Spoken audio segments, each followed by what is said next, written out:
स्वागत है आपका रात की सुकून भरी कहानियों में। आज की कहानी एक डायरी, एक राज और एक इंसान की जिंदगी से जुड़ी हुई है। अपनी आइज क्लोज कर लीजिए, सांस हल्का सा लीजिए और चलिए शुरू करते हैं आज की रात एक नई दास्तान के साथ। रोहन 28 साल का थका हुआ सा लड़का, दिल में बोझ, दिमाग में उलझने। जिंदगी ठीक चल रही थी लेकिन सुकून कहीं खो गया था। एक रात वह अपने गांव लौट रहा था। रात की ट्रेन, हल्की पीली बत्ती, लोग सो रहे थे, हवा धीमे धीमे बह रही थी। रोहन की नजर सामने वाली सीट पर पड़ी एक छोटी सी पुरानी डायरी पर गई।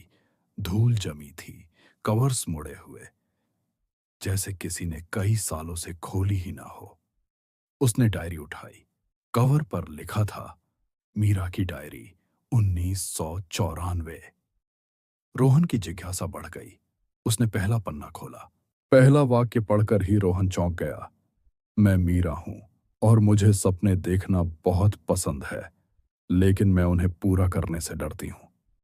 रोहन हल्की मुस्कान के साथ बोला, क्या बात है, कोई तो बिल्कुल मेरी तरह है।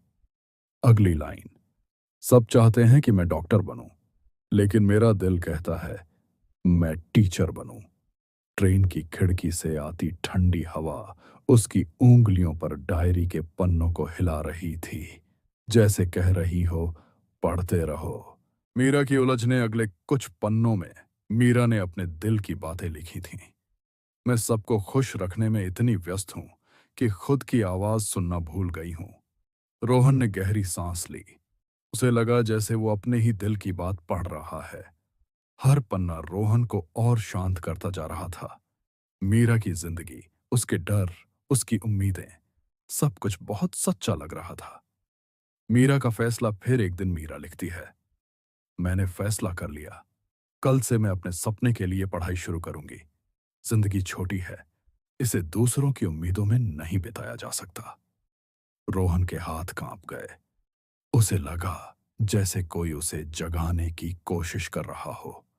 वो सोचने लगा, मैंने कब आखिरी बार अपने दिल की सुनी थी?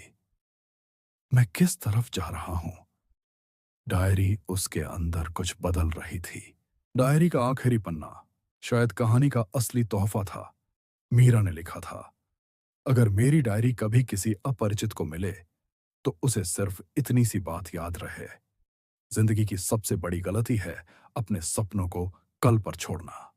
आखिर में सिर्फ एक तारीख लिखी थी और उसके बाद सारे पन्ने खाली। रोहन बैठा रह गया, डायरी बंद की और लंबे समय बाद पहली बार उसने दिल की आवाज सुनी। अगली सुबह ट्रेन अपने गांव पहुंची। लोग उतर रहे थे, शोर हो रहा था, लेकिन रोहन बिल्कुल शांत था। वह घर नहीं गया, सीधे गांव के एक स्कूल के बाहर जाकर रुका। बच्चों की हंसी, मासूमियत और मीरा की डायरी का आखिरी वाक्य उसके कानों में गूंज रहा था। उस दिन रोहन ने बड़ा फैसला लिया। वह अपनी पुरानी नौकरी छोड़ देगा और बच्चों को पढ़ाना शुरू करेगा, क्योंकि असली सुकून दिल की सुनने में है। मोरल, जिंदगी छोटी है, अपने सपनों को टालते टालते एक दिन पूरी जिंदगी बीत जाती है। दिल की आवाज सुनो, वहीं असली सुकून है। अगर आपको यह कहानी पसंद आई तो एक मुस्कान के साथ आंखें बंद कीजिए और नींद को आने दीजिए। कल फिर मिलेंगे एक नई सुकून भरी कहानी के साथ। Good night, sweet dreams.